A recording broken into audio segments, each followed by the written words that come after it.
अलीराजपुर जिले में शिक्षा व्यवस्था पर फिर सवाल उठ रहे हैं। जहां कन्या शिक्षा परिसर में बच्चियों को प्रवेश पर रोक लगा दी। बच्चियां जब कन्या शिक्षा परिसर पहुंची तो वहां ताला लगा मिला। यहां के पूर्व प्राचार्य रहे शंकर जाटव, जो कि वर्तमान में यहां खंड शिक्षा अधिकारी हैं, उन्होंने बच्चियों को हॉस्टल के अंदर जाने पर रोक लगा दी।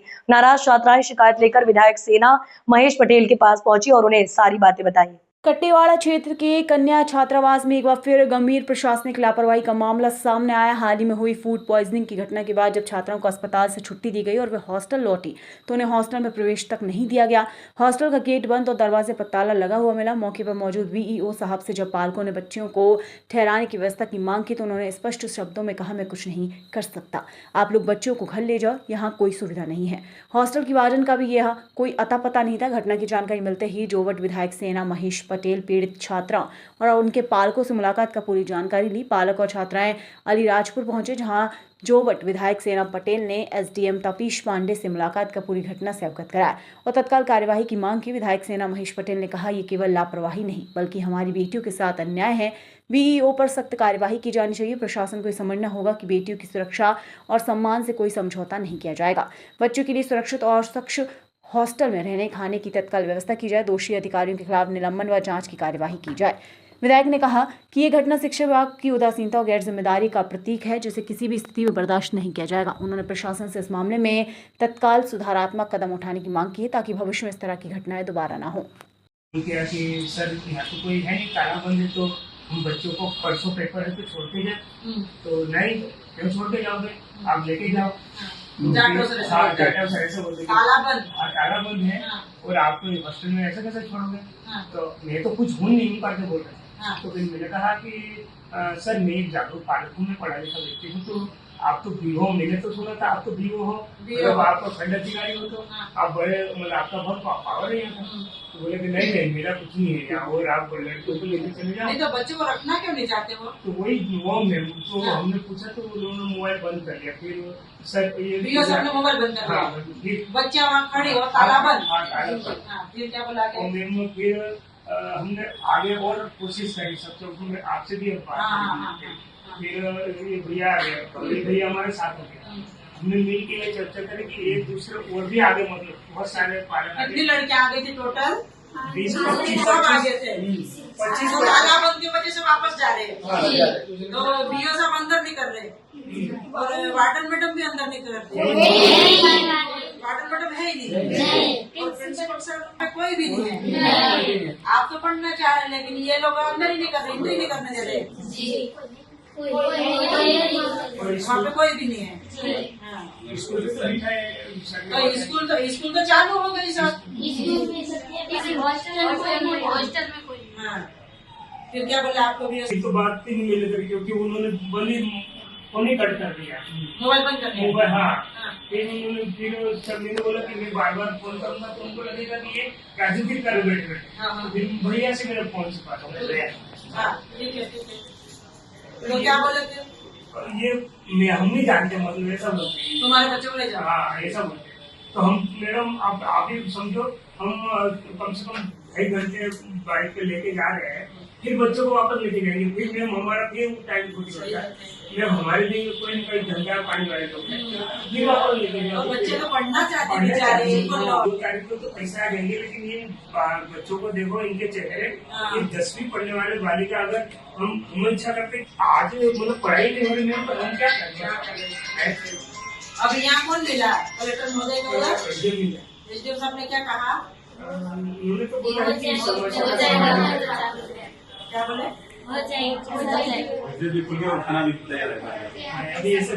नहीं तो सुबह तो ताला बंद कर दिया और बाहर वापस ले, और आप लोग यहाँ जिला मुख्य लेके पहुँच गए, तो आप क्या बोल रहे हैं कि ताला भी खुल गया ना खाना भी बन गया, अब ऐसा बोलने लगे। अब तो इतना जल्दी खाना तैयार हो गया। महू ब्रह्मलीन पत्रकार पंडित विशाल शर्मा की पुण्यतिथि पर गत शनिवार को उनकी स्मृति में विशेष कार्यक्रम का आयोजन किया गया, जिसके चलते शहर से अनेक पत्रकारों, फोटोग्राफरों, समाज सेवियों एवं राजनीतिक जनप्रतिनिधियों सहित उनके अनेक मित्रों ने स्थानीय गौशाला पहुंचकर सामूहिक रूप से गौ सेवा की। उक्त कार्यक्रम का आयोजन विशाल पत्रकार उत्सव समिति द्वारा किया गया। इस अवसर पर समिति के अध्यक्ष अरुण सोलंकी ने कहा कि पंडित विशाल शर्मा ने न केवल एक निर्भीक और निष्पक्ष पत्रकार थे, बल्कि वे समाज सेवा में भी हमेशा अग्रणी भूमिका निभाते थे। उनकी याद में प्रतिवर्ष इस तरह के कार्यक्रम आयोजित कर समाज में सेवा और सहयोग की भावना को प्रोत्साहित किया जाता है। इनके अलावा इस मौके पर वरिष्ठ भाजपा नेत्री आरती शर्मा ने भी दिवंगत पत्रकार को याद किया और कहा कि विशाल शर्मा का जीवन समाज सेवा और पत्रकारिता दोनों के लिए ही हमेशा से प्रेरणादायी रहा है। इस कार्यक्रम में उपस्थित आरती शर्मा, रेखा, ऋषभ, राजकुमार सैनी, कमल गुलवानी सहित अन्य लोगों ने गौ सेवा कर पंडित शर्मा को श्रद्धांजलि अर्पित की और उनके बताए मार्ग पर चलने का संकल्प दोहराया। विशाल पत्रकार समिति के संस्थापक भाई विशाल शर्मा का 11वां पूर्ण स्मरण दिवस है। विशाल पत्रकार समिति की तरफ से हम हर साल उनकी याद में यहाँ गौ सेवा करते हैं। इसके अलावा समिति द्वारा जरूरतमंदों की समय समय पर मदद और अन्य सामाजिक कार्य भी किए जाते हैं। आज हम उन्हें याद कर रहे हैं। हम सब की ओर से विशाल शर्मा जी को सादर नमन नमस्कार। पुण्यतिथि का कार्यक्रम था दीदी, उनकी याद में क्या बताना चाहेंगे आप? उसकी यादें तो कभी हमारे अतीत से, हमारे भविष्य से कभी जाएगी नहीं। विशाल ऐसा था, बहुत ही प्यारा, सबकी मदद करने वाला और हर काम में आगे होने वाला। महू में पंडित दुर्गा प्रसाद जी शर्मा का छोटा बेटा कपिल भैया का भाई और मेरा भी बहुत लाडला छोटा भाई था। मैं जब पंचायत चुनाव लड़ी थी तो गली गली मेरे साथ घूमा, हर जगह मेरे साथ रहा और बहुत उत्साह था कि दीदी अपन इस राजनीति को बहुत आगे लेके जाएंगे। जब उसने विशाल पत्रकार समिति का गरबा चालू किया था, उसके पहले भी मेरे पास आया था, दीदी अपन को इसको बहुत अच्छे से करना है। सर्व ब्राह्मण में भी उसने गरबा चालू करवाया था और बहुत सारे काम वो क्रिएटिविटी के अपने स्तर पर करता रहता था। छोटी सी उम्र में हमारे बीच से चला गया एक खतरनाक बीमारी का शिकार होकर, तो हम लोग आज भी उसको भूल नहीं पा रहे हैं। कैसे भूलेंगे, शायद जिंदगी भर हमें याद रहेगा वो, क्योंकि वो व्यक्तित्व ही ऐसा था, बहुत ही प्यारा, बहुत ही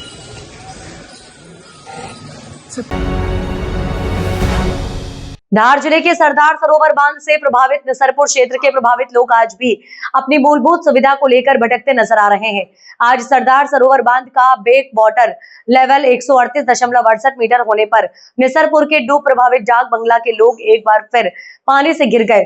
उनके मकानों के आसपास पानी भर जाने से टापू जैसी स्थिति निर्मित हो गई, जिसके चलते नाराज ग्रामीण और महिलाएं डाक बंगले के बीच चौक पर आकर बैठ गए। स्थिति को देखते हुए नगर के कई जनप्रतिनिधि भी मौके पर पहुंचे, मगर जाकर उनके साथ उनकी बातों को बड़े अधिकारियों को फोन लगाकर बताई। इधर यह साफ है कि यह टापू जैसी स्थिति पहली बार नहीं बनी। इससे पहले भी डाक बंगला, बैजीपुरा, पाटीदार चौक, चिखलदा की खेड़ा बस्ती भी इसी स्थिति में है। कई बार नर्मदा घाटी के अधिकारियों को बात रखी गई, बार कलेक्टर को अवगत कराया, मगर आज तक इन प्रभावितों की सुनवाई नहीं हुई। पूरी निसरपुर को 95% तो बसा दिया, मगर मात्र 5% लोगों को डूब से बाहर कर उन्हें जानवरों से भी बदतर जिंदगी जीने को मजबूर कर दिया।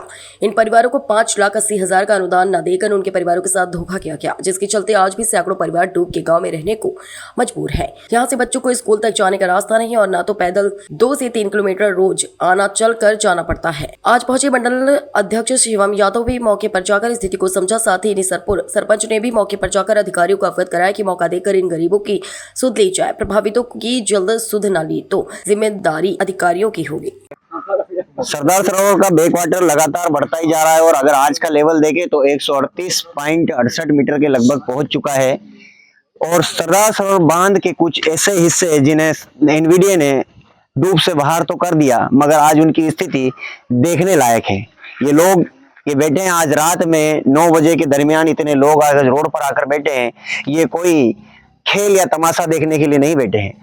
आज उन गरीबों की बस्ती डूबने को आई है, जहां पर नन्हे नन्हे बालक आज इन घरों में रह रहे हैं, लेकिन एनवीडीए ने इन चीजों को नकारते हुए, मानवता को नकारते हुए ऐसे कई मकानों को, ऐसे कई टापुओं को डूब से बाहर कर दिया, जिनके रास्ते तक नहीं बचे। आज यही हालात निसरपुर के डाक बंगले के ऐसे कई बस्तियों के हैं, जैसे बैडीपुरा है, पाटीदार मोहल्ले में भी ऐसे कुछ परिवार बचे हैं, चिखलदा का खेड़ा भी है जहां पर ऐसे कई परिवार बाकी है, मगर प्रशासन और शासन को जू तक नहीं रेंगती कि इन परिवारों का आखिर होगा क्या।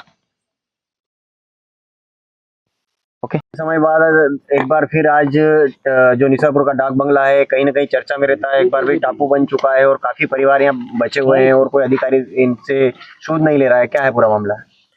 सरदार सरोवर का ये जो 455 फीट का जो था बैक वाटर, ये पूरा पानी यहाँ पर अभी घुस गया है और पानी घुसा वैसे ही लोगों के फोन आना चालू हो गए कि भाई ये जो पानी है ये पानी और तो नहीं बढ़े, नहीं तो हम हमारे घर खाली करें। तो हमने एनवीडीए के अधिकारियों से भी सिंह साहब से चर्चा करी तो उनका कहना पड़ा कि अभी तो जो डैम का लेवल है वो पूरा भर दिया है, कंप्लीट है, पर ऊपर बारिश और इनका ये सब चीजें रहती है तो इसका कोई भरोसा नहीं है। तो मैंने उनको ये कहा कि भाई आप जनता हमारे भरोसे रहती है और उनका ये कि वो अगर हमारे पे भरोसा रखे तो हम आपसे पूछ के उनको हम कोई भी चीज की सांत्वना दे, पर आपके द्वारा भी अगर संतुष्टिपूर्वक जवाब नहीं है तो हमने जनता को क्या बोलना चाहिए। तो उसी के संबंध में मैं और हमारे मित्र लोग हम सभी यहाँ डाक बंगले पे आए। हमने देखा यहाँ वास्तु स्थिति है कि पूरे रोड पे पानी है, इनके निकलने के लिए जगह नहीं है।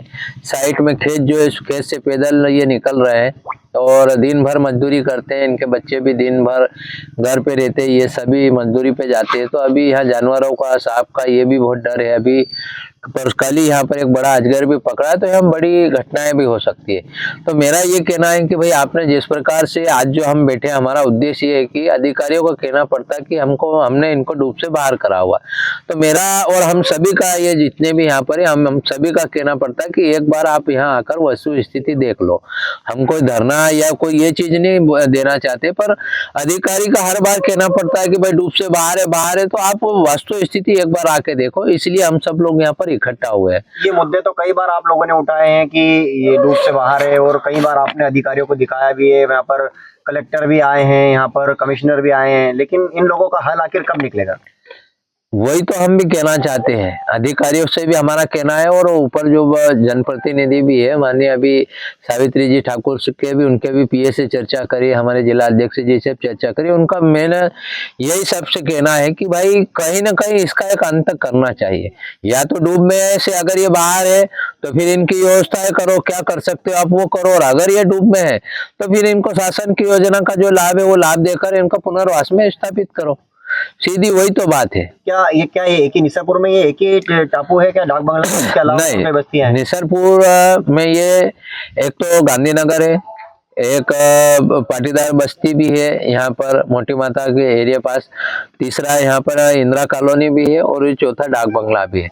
और इसी के साथ मतलब खेड़ा बस्ती चिखलदा भी है और चंदन खेड़ी भी है, उसके बाद डहर भी है, अपने कटनेरा भी है। तो ऐसी एक स्थिति नहीं है, ये सभी दूर यह स्थिति बनती है। तो निश्चित रूप से इसका निराकरण करना चाहिए। हम जनप्रतिनिधि लोग हैं, जनता का हमारे पे विश्वास है और वो हमको मानते भी, और हम भी ये कहना चाहते हैं कि भाई उनका विश्वास है तो उनके जो भी उनका विश्वास है उस पर हम भी खरे उतरे और हम इसलिए सभी का साथ दे रहे हैं।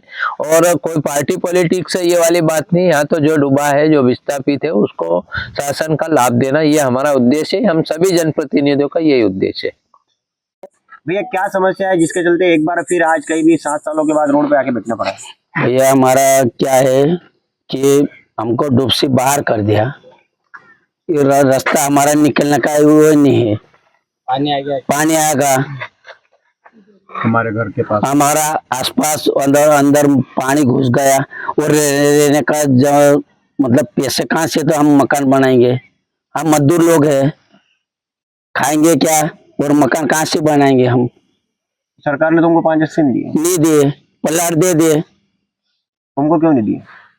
डूब से बाहर कर दिए हमारे घर के तो आज फिर ये हमारा घर से बाहर अंदर पानी घुस गया। हम बंगले पर रहे और 3 साइड में आधे लोग हमारे रहे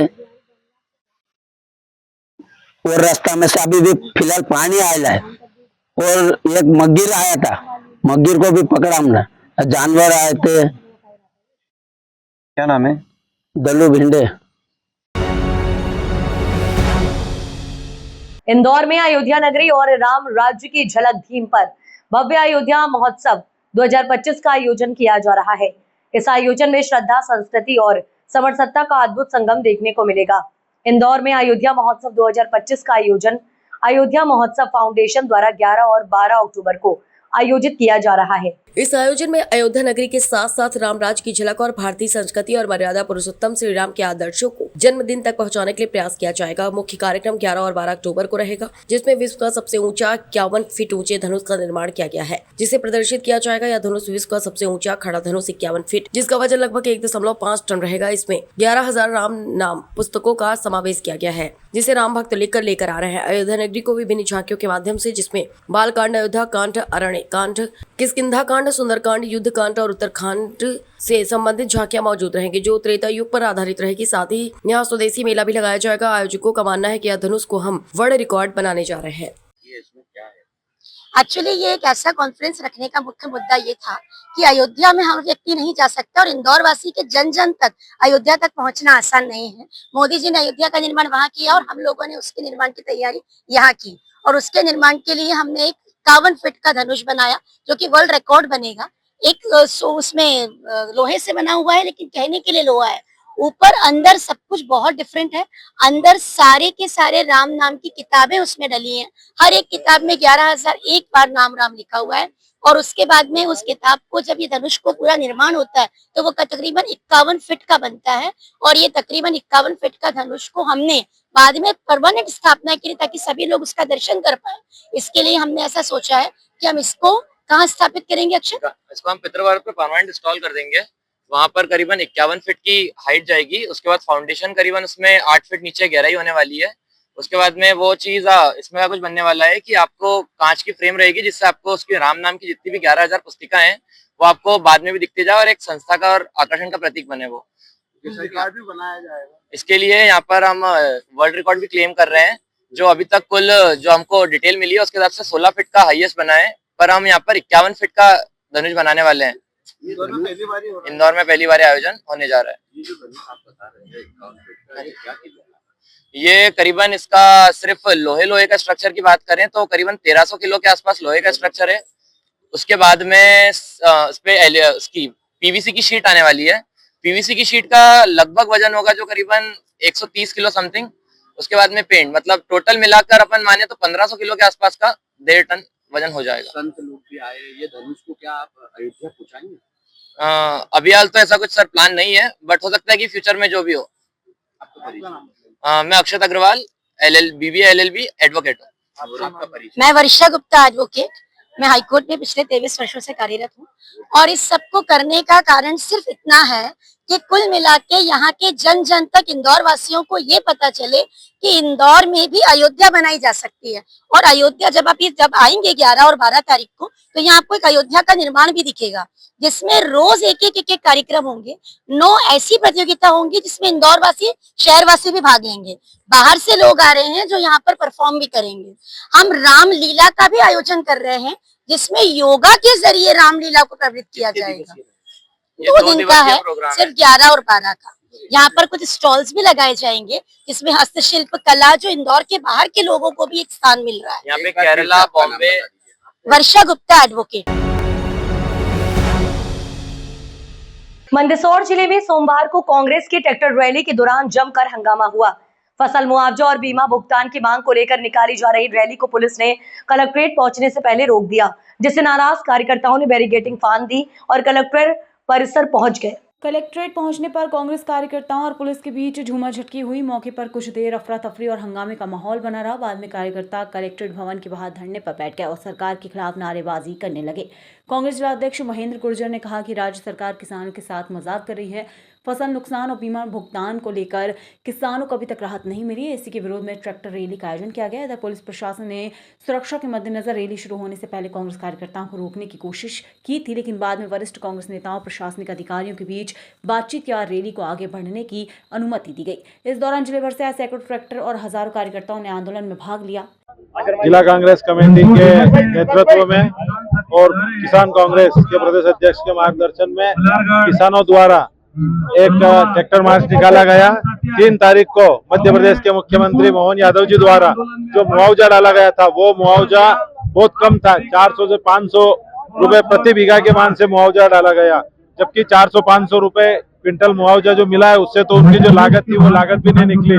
और कल भारतीय जनता पार्टी द्वारा उत्सव मनाया गया। किस बात का उत्सव मनाया गया ये समझ में नहीं आ रहा। और आज पूरे किसान, आपने देखा होगा मंदसौर जिले के हजारों की तादाद में किसान आ रहे थे, उनको जगह जगह बैरिकेड लगा कर उनको रोक दिया गया, उनके ट्रैक्टरों को रोक दिया गया और प्रशासन चाहता था कि ये सारे किसान मंदसौर नहीं पहुंच पाए। उसमें ये सफल हुए, ये बात सत्य है। लेकिन मैं आपके माध्यम से माननीय मुख्यमंत्री जी को चेताना चाहता हूं कि इस प्रकार अगर आप किसान की आवाज दबाओगे तो भविष्य में इसका परिणाम अच्छा नहीं आएगा। हम पुनः आपके माध्यम से माननीय मुख्यमंत्री जी से मांग करते हैं कि ये जो मुआवजा दिया गया है इस पर पुनः विचार करके 4 से 5 हजार रुपए प्रति बीघे के मान से मुआवजा दिया जाए। बहुत बहुत धन्यवाद। देखिए, एक तो मैं स्पष्ट करना चाहता हूँ कि जिस तरीके से मध्य प्रदेश की मोहन सरकार किसानों को दबाने का, कुचलने का, किसानों को बर्बाद करने का जो प्री प्लान तैयार किया है मध्य प्रदेश के अंदर, इसको लेके हमारे प्रदेश के ऊर्जावान अध्यक्ष आदरणीय जीतू पटवारी जी लगातार अपनी लड़ाई लड़ रहे हैं। मध्य प्रदेश के कोने कोने में हमारे ऊर्जावान अध्यक्ष जीतू पटवारी जी खुद जा रहे हैं, किसानों की लड़ाई लड़ रहे हैं। ये ऊंट के मुंह में जूरा, अरे ये तो मजाक किया किसानों के साथ में। आज बताइए, जिस प्रदेश का मुख्यमंत्री हो उस प्रदेश के मुख्यमंत्री के खुद के जिले में कर्ज में डूबा हुआ किसान कल आत्महत्या की है और वो आपके मंदसौर में उत्सव मना रहे हैं, मुआवजा उत्सव। डूब मरना चाहिए इसे मुख्यमंत्री को, शर्म आनी चाहिए इसे भारतीय जनता पार्टी के लोगों को। ये किसानों के साथ मजाक कर रहे हैं। कमलनाथ जी की सरकार में 1800 करोड़ का मुआवजा मिला था, इससे कम नुकसान हुआ था, आज 4 गुना नुकसान हुआ है और आप जो है दिखावा कर रहे हैं, मजाक कर रहे हैं, उत्सव मना रहे हैं, शर्म आनी चाहिए। माना जा रहा है कि ये किसानों की वाजिब मांगे हैं, फिर भी पहले जो किसान आंदोलन हुआ था उसमें 10 लोग जुड़ गए थे अपनी रोटी सेकने के लिए, तो क्या लग रहा है आपको कि अभी भी किसान आंदोलन में घोड़ा चोरा तस्कर सक्रिय है? देखिए, मैं एक चीज बताऊं आपको, निश्चित रूप से जब से भारत के प्रधानमंत्री नरेंद्र मोदी बने हैं, किसानों को अलग अलग नाम दे दिए उन्होंने। कभी आतंकवादी दिखते हैं उनको किसान, कभी पाकिस्तान के समर्थक दिखते हैं किसान उनको। 1 साल तक दिल्ली के अंदर किसानों ने लड़ाई लड़ी 3 काले कानून के खिलाफ।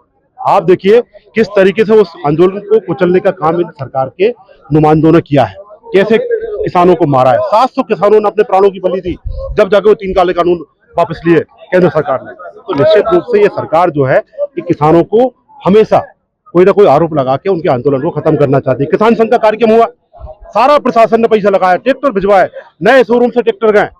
अब कांग्रेस जब आंदोलन करती है, किसान जब आता है ट्रैक्टर लेके, उनके ट्रैक्टर को रोका जाता है। ये इनकी दोगली नीति है। किसान खड़ा ना हो, किसान बोले ना, किसान चुपचाप रहे, मौन रहे और ये लूटते रहे, ये हम होने नहीं देंगे। मध्य प्रदेश किसान कांग्रेस पूरी ताकत से लड़ाई लड़ेगा और इनको जब तक 6000 रुपये क्विंटल में सोयाबीन का भाव ना हो जाए, 40,000 रुपये हेक्टेयर के हिसाब से किसानों को उनकी क्षतिपूर्ति का जब तक भुगतान ना हो जाए, हम बैठेंगे नहीं। पूरे मध्य प्रदेश के अंदर आंदोलन करेंगे और उसके बाद भी सरकार नहीं मानी तो भोपाल के अंदर एक बहुत बड़ा हम आंदोलन करने जा रहे हैं। धन्यवाद। ओबरा में मजदूरों को 6 महीने से नहीं मिली मजदूरी, दीपावली से पहले भुगतान की मांग। सोनभद्र के ओबरा सी परियोजना में कार्यरत मजदूरों को पिछले 6 महीने से उनकी मजदूरी नहीं मिली है। त्योहारों के इस मौसम में मजदूरों की जेब खाली है और घरों में दीपावली की खुशियां फीकी पड़ गई हैं। मजदूरों ने अपना दल एस के प्रदेश उपाध्यक्ष आनंद पटेल दयालु के नेतृत्व में उपजिलाधिकारी को ज्ञापन सौंपा है। दुसान कंपनी के अंतर्गत काम कर रही टीएमसी कंपनी पर मजदूरों को पिछले 6 महीने से भुगतान न करने का आरोप लगा है। मजदूरों का कहना है कि उनके परिवार भुखमरी की कगार पर हैं, बच्चों के स्कूल की फीस तक जमा नहीं हो पा रही है। सोचिए 6 महीने से मजदूरों को पैसा नहीं मिला है, इनके घर कैसे चल रहे हैं, बच्चों की फीस कैसे दी जा रही है, ये बहुत गंभीर बात है। अगर दीपावली तक मजदूरी नहीं मिली तो हम आंदोलन करने को मजबूर होंगे। मजदूर कृष्ण कुमार और अशोक कुमार मिश्रा ने बताया कि लगातार 6 महीने से भुगतान न मिलने से परिवार की हालत बेहद खराब हो गई है, घर चलाना मुश्किल हो गया है और बच्चों की पढ़ाई भी संकट में है। हमारी मजदूरी 6 महीने से रुकी है, स्कूल में बच्चों से फीस मांगी जा रही है, घर में राशन तक नहीं है, अब हम क्या करें। आनंद पटेल दयालु ने उप जिलाधिकारी विवेक कुमार सिंह को ज्ञापन सौंपकर दीपावली से पहले मजदूरों को उनका बकाया वेतन दिलाने की मांग की। उन्होंने कहा कि ऐसी घटनाएं सरकार की छवि पर भी असर डालती हैं और प्रशासन को तुरंत हस्तक्षेप करना चाहिए। 6 महीना से पेमेंट नहीं मिल रहा है, बाल बच्चे लोग का बहुत दिक्कत हो रहा है। स्कूल में आज फोन आया था जो आप क्या नाम है फीस जमा करिए, पेपर चालू है, तो हम उनको टाइम दिए जब 20 तारीख तक हम स्कूल में फीस जमा कर देंगे। इससे उससे लेके हमारा किसी तरह काम चल रहा है 6 महीना से, 500 उससे तो 1000 उससे, क्या करे आदमी खाए बिना। तो ये जो मजदूर हैं, आज इन लोगों की समस्या को लेकर हम लोग ओबरा तहसील में, ओबरा के उप जिलाधिकारी महोदय जी को ज्ञापन देने आए थे। इनका 6 महीने से टीएमसी कंपनी ने इनका वेतन नहीं दिया है। अगर किसी भी व्यक्ति का घर 1 महीना अगर वेतन न मिले तो घर नहीं चल पाता है। ये 6 महीने से कैसे चल रहे होंगे, आइए इन्हीं से समझते हैं। इसी पीड़ा को लेकर हम लोग ओबरा के उप जिलाधिकारी साहब के पास आए और हम लोगों को आश्वासन मिला है कि इनका पैसा दीपावली से पहले मिल जाएगा। समस्या बताइए, नाम बताइए। मुरैना कलेक्टर लोकेश कुमार जांगड़ ने ये आदेश दिया है कि पंचायत सचिव और उप सचिव प्रत्येक दिन सोमवार से शुक्रवार तक सुबह 11 बजे से 1 बजे अपनी अपनी पंचायतों के पंचायत भवनों और एक कक्ष पर जन सुनवाई करेंगे। आज हमारे द्वारा जौरा और पहाड़गढ़ ब्लॉक की करीब आधा दर्जन पंचायतों का भ्रमण किया गया तो देखा गया कि एक भी पंचायत में सचिव और उप सचिव द्वारा जन सुनवाई नहीं की गई, जिससे ये स्पष्ट दिख रहा है कि सचिव द्वारा मुरैना कलेक्टर के आदेश की धज्जियां उड़ाई जा रही हैं। हर पंचायत में ताले लटके मिले हैं। वहीं कुछ ग्रामीणों से भी जब पूछा गया तो उनके द्वारा बताया गया सचिव और उप सचिव तो पंचायतों में ही नहीं रहते, जन सुनवाई कहां से करेंगे। कई दिनों तक सचिव और उप सचिव पंचायत में भी नहीं आते। आज जिन पंचायतों का भ्रमण किया गया उनमें चिन्नौनी, करेरा, जैतपुर और तिलावली, रूनीपुर, बदरपुरा में ताले लटके मिले। ऐसा ही हाल बाकी पंचायतों का भी देखने को मिलेगा, जहां आम लोगों की समस्याओं के लिए कोई जनसुनवाई नहीं की जाती। वहीं जनसुनवाई को लेकर जब जौरा एसडीएम शुभम शर्मा से बात की गई तो उनका कहना है संबंधित जनपद सीईओ के माध्यम से सभी पंचायत सचिवों को नोटिस जारी किए जाएंगे और नियमानुसार कार्यवाही की जाएगी। मैं आपका आशीष सिकरवार, कौन से गांव में हो अपन? ग्राम तिलावली से। ये तिलावली में तुम्हारा पंचायत भवन बना है, यहाँ पर सेक्रेटरी आए हैं आज सर जन सुनवाई के लिए? साहब बिल्कुल, ये आपके कैमरे के सामने ये ताला पड़ा हुआ है, अभी तक तो कोई नहीं आया यहाँ पे। माननीय कलेक्टर महोदय का आदेश था कि सोमवार से और शुक्रवार तक जन सुनवाई होनी है, तो यहाँ कोई सेक्रेटरी नहीं आया? सेक्रेटरी नहीं आया। और इससे पहले भी कभी आते हैं क्या? पहले कभी नहीं आए। तो ये जो पंचायत भवन है इसमें क्या चलता है? ये इसमें कभी आ जाते हैं, अगर 26 जनवरी महीने में एक आध बार आ गए तो आ गए, नहीं तो बिल्कुल सरपंच वगैरह। कहाँ रहते हैं आप? बदरपुरा की। अभी ये आप देख रहे हैं ये पंचायत भवन कहाँ पे बना हुआ है? कौन सी पंचायत है ये? चिन्नौनी। ये अभी पंचायत भवन खुला हुआ है? ये खुला है कि बंद है अभी? तो खुला। अच्छा, सेक्रेटरी वगैरह कुछ आया कोई अधिकारी वगैरह? मुरैना कलेक्टर ने ये आदेश दिया है कि हर 8 दिन जन सुनवाई होगी गाँव में। तो क्या यहाँ जन सुनवाई चल रही है?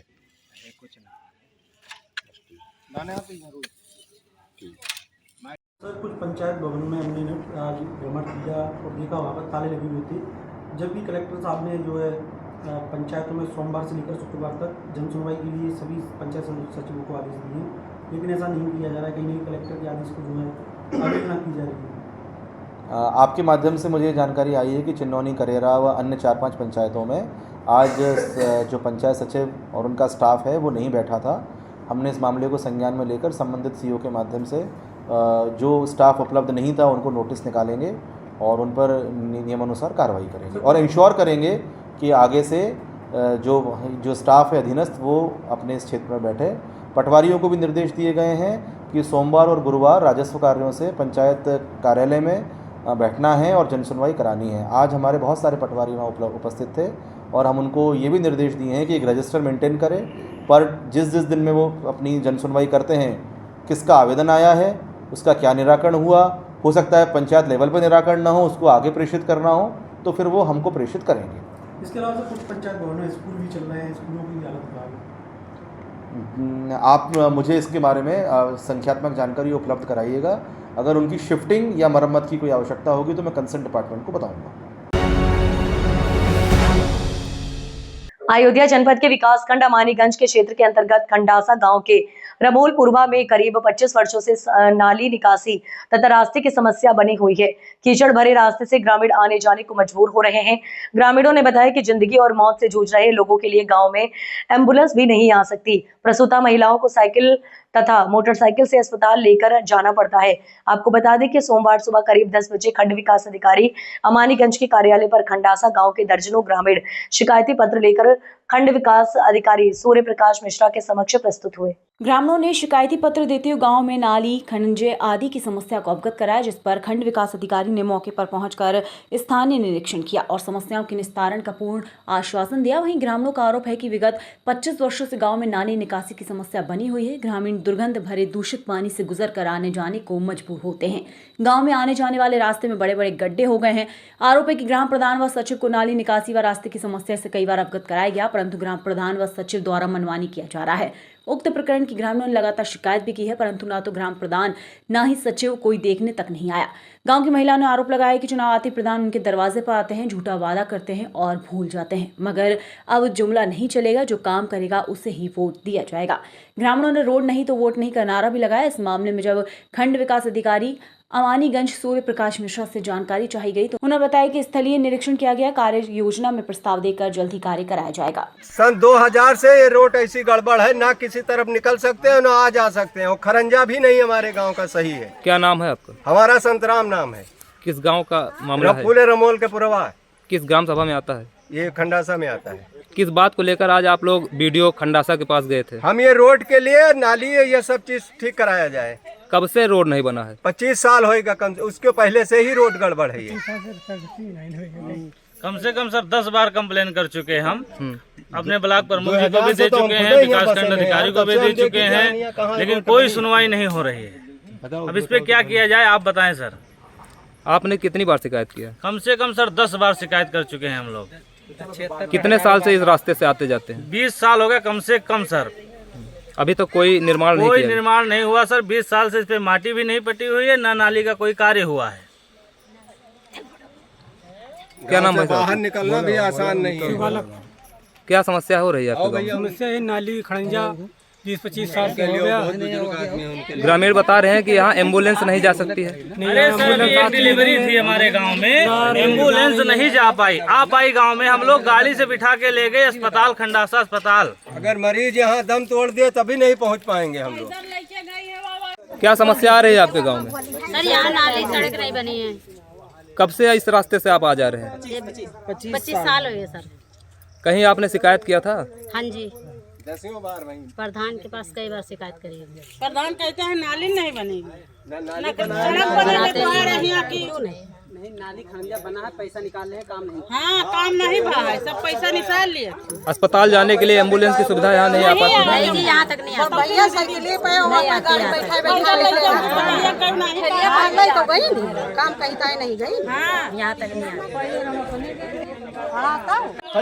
बात की विकास हमारे गांव में कुछ हुआ नहीं ना, निकमनु मार की गली नहीं ना, बाजार जाके गली नहीं ना, का यही घर नहीं मर रहा है, गाँव नहीं मर रहा है कि बहरव नहीं करेगा गली कमनु मार चाहिए सबका।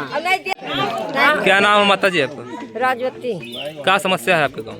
हमारे गांव का सड़क नहीं ना, समस्या यही है कि चाहे मनई मर जाए, रास्ता नहीं ना। क्या नाम भाई साहब आपका? हमारा नाम राम बहादुर।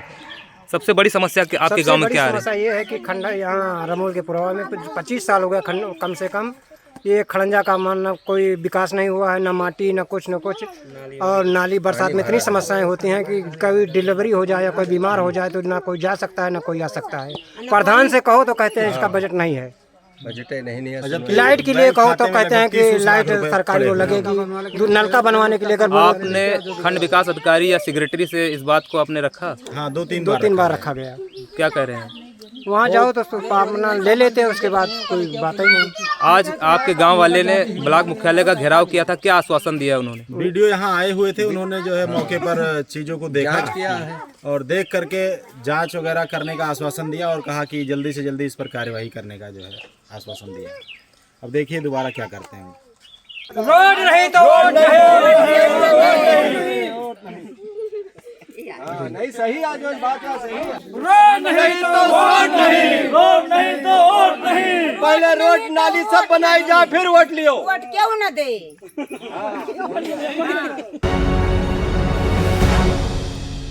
शताब्दी दिवस के 100 वर्ष पूरे होने के उपलक्ष्य में राष्ट्रीय स्वयंसेवा संघ का विशाल पथ संचालन निकाला गया। इस दौरान प्रमुख मार्गों पर लोगों ने रंगोली बनाकर और फूलों की वर्षा कर स्वयंसेवकों का स्वागत किया। पूर्व गणवेश में हजारों स्वयंसेवा संघ बैंड की धुन पर अनुशासित ढंग से हाथों में दंड लिए कदम ताल करते हुए चल रहे थे। पथ संचलन शहर की गायत्री बस्ती, शिव की बस्ती, माधव बस्ती, केशव बस्ती और वाल्मीकि बस्ती सहित मुख्य मार्ग को वार्डों से निकाला। संचालक का समापन सिंगाना मार्ग स्थित चैतन्य धाम में मैदान में हुआ। पुलिस प्रशासन ने पथ संचलन के मार्गों पर सुरक्षा के प्रमुख इंतजाम किए थे। इस अवसर पर संघ के 1925 में नागपुर में विजयदशमी के दिन को स्थापना का उल्लेख किया गया। बताया गया है कि संघ एक वट वृक्ष की तरह पूरे विश्व में अपनी अनोखी छवि दर्शा रहा है। इसके कारण पूरी दुनिया भारत की एक और अग्रेसन है। इस दौरान संघ के पूर्वजों और वरिष्ठ कार्यकर्ताओं के जीवन समर्पण को याद किया गया। इस बड़े पथ संचलन के लिए स्वयं सेवा बीते 15 दिनों से घर घर जाकर संपर्क कर रहे थे। संघ की कोशिश थी कि हर परिवार में एक सदस्य संचालन का हिस्सा बने। आमतौर पर संघ का पथ संचलन हर साल दशहरे पर निकलता है, क्योंकि इस दिन संघ की स्थापना हुई थी। इस बार ये दशहरे के 3 दिन बाद निकाला गया।